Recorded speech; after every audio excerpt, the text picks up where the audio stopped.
Feed people, not alligators. Sheep ramble, preachers gamble, both are fleeced.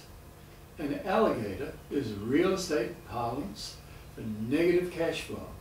It's when your outgoing exceeds your income. When that happens, you can be sure your upkeep will be your downfall.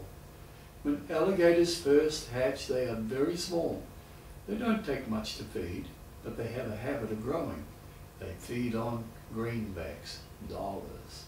As they grow, they develop an insatiable appetite for more. Most building programs kill congregations. They never edify them. They are demanding mentally, physically, and particularly financially. They need precious little for anything else. Predictably, God's servants have to make sure that they have enough to keep the alligator breeder happy. That's the banker. Or he will take it back. A large portion of their time is spent raising funds to keep the alligator happy. Adding people to meet mortgage payments is a poor reason for evangelism. An extremely high-profile minister with a large movement in California once told us proudly that only a small percentage of their cash flow went into facilities, and that warehouses and rented buildings were the way to go. He said that they had all the money they needed to do what God was telling them to do.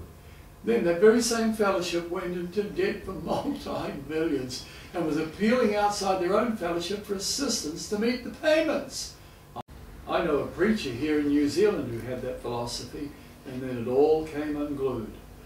Sociologists tell us the last thing a movement does before it dies is to build monuments.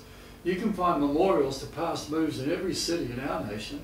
The soil test for a large monstrosity in Auckland cost $100,000 before they could lift a finger to build their nightmare. It's true, the surveyor lived with us. He was a relative.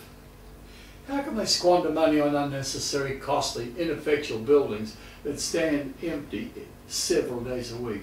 Is God really behind a project that goes belly up? Or was it just another trip by a solar pastor with an ego larger than life, supported by zombies who rubber stamped his whims? How can this kind of expenditure be justified while millions go hungry? I am not saying we cannot have buildings, but why buy one when there are plenty freely available? Don't fall into the trap of borrowing large sums of money that place intolerable burdens upon people. The borrower is servant to the lender, said a wiser than I. If you can't pay for it, forget it. And even if you can forget it, there's no faith in borrowing. It's blatant disobedience.